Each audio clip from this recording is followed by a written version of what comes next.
overwhelmed with honor that I hit the yes sin button without much thought on exactly what she got me into.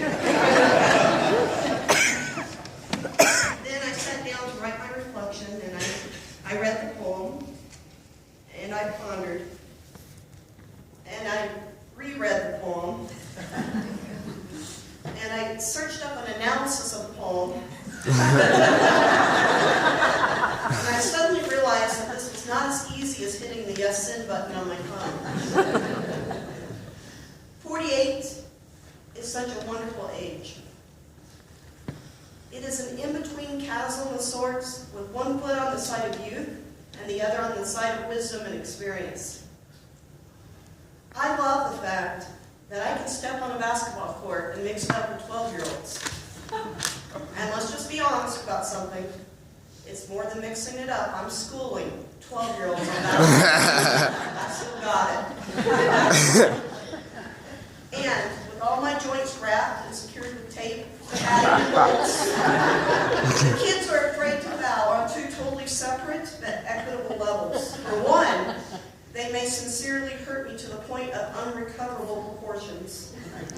And two, they may ensue a gash that requires stitches. So, win-win. Of course, I jest about my ability, but that is what is wonderful about 48.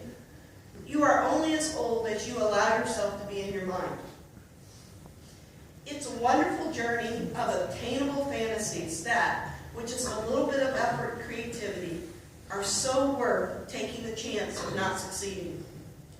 Co-creating is a vital ideal in this not quite, but ever so close decade of middle age. And speaking of co-creating, I would be amiss if I did not talk about the other side of the chasm. The side where I find myself looking behind to see the past, not the future. In my rearview mirror, I see the two best decisions of my life. My daughter, Ashley, and my son, Brett.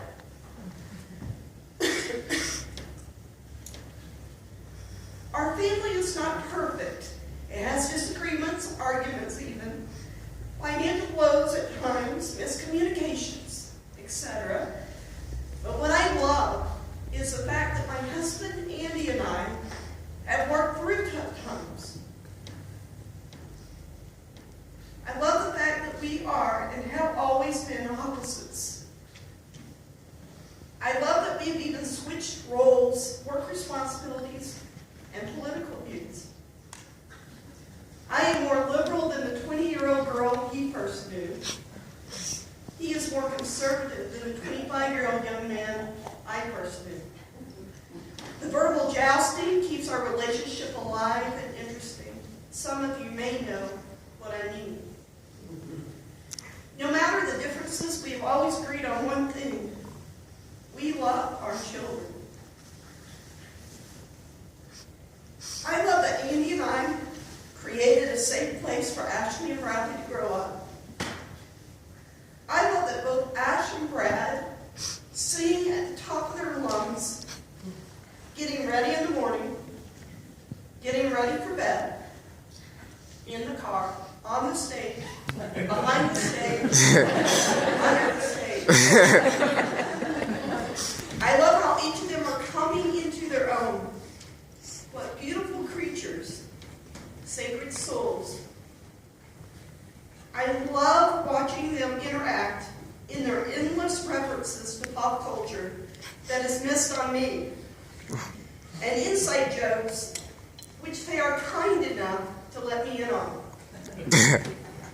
48 is a great age. I'm neither young nor old. I live in the best of both worlds.